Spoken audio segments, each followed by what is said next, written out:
All right, let's jump right in. So, you've just built a machine learning model, and wow, it got a perfect score on your data.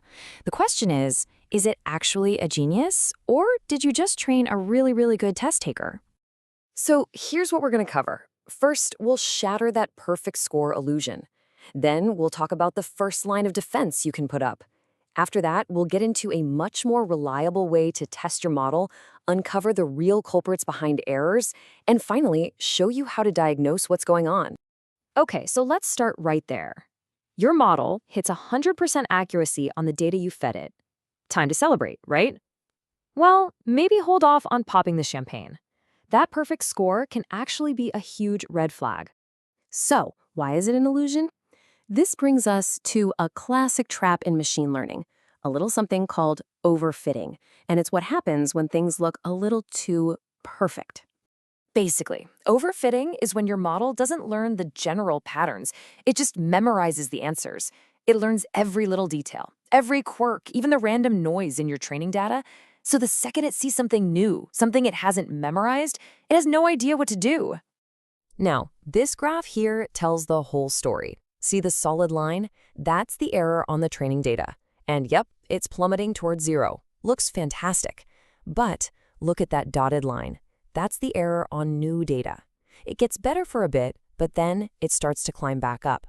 That spot where the lines split apart, that's the danger zone. That's overfitting in action.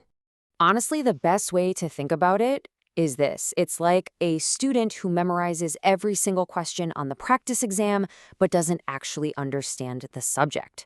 They'll ace the practice tests for sure, but they are going to bomb the final. Your model is doing that exact same thing. So, how do we stop our model from just cramming for the test? Well, that leads us to our very first and maybe most important line of defense. It's a super simple but really powerful technique, the split. It's called the holdout method, and it's as straightforward as it sounds. You just take all of your data and you split it in two. You use the bigger chunk, the training set, to teach the model, and then you use that smaller piece you held back, the test set, as the final exam to see what it really knows. And this visual just lays it out perfectly. That test set is locked away in a vault while the model is training. It has never, ever seen that data before. This is what gives us an honest, unbiased reality check on how well our model will actually perform out in the wild. But there's a catch. This method isn't foolproof. What if you just get unlucky? What if by pure chance your test set ends up being way easier or way harder than the rest of your data? That score you get could be totally misleading, all because of an unfortunate split. So you see the problem, right? Relying on a single split is kind of like rolling the dice. It leaves you wondering, is there a better, more reliable way to do this? And the answer is, you bet there is. And that more reliable way is a fantastic technique called cross-validation. It's specifically designed to solve the whole unlucky split problem once and for all. It's called K-fold cross-validation, and don't let the name scare you. K is just a number you pick for how many groups or folds to split your data into. If K is, say, 4, you split your data into 4 chunks. Then you run 4 separate experiments. In each one, a different chunk gets to be the test set. And this is where the magic happens. Look at this. In the first experiment, that first block is the test set. Then, in the second experiment, the second block gets its turn. You keep rotating until every single piece of your data has been used for both training and testing. No data is left behind. Let's make this real. Check out the table. For each fold or experiment, we calculate an error rate. So for fold 1, we get an error of 0.005. For fold 2, it's a little better, 0.0025. You see, we're getting a slightly different performance score each time, which proves that a single split can be misleading. So what do we do with all these different scores?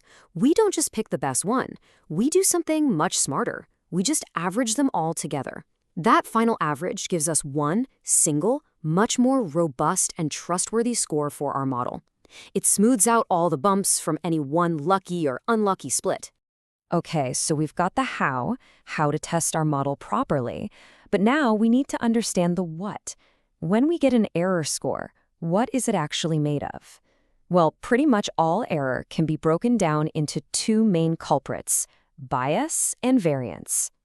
Here's a simple way to think about it. High bias means the model is too simple. It underfits. It's just not accurate because it's missing the real pattern.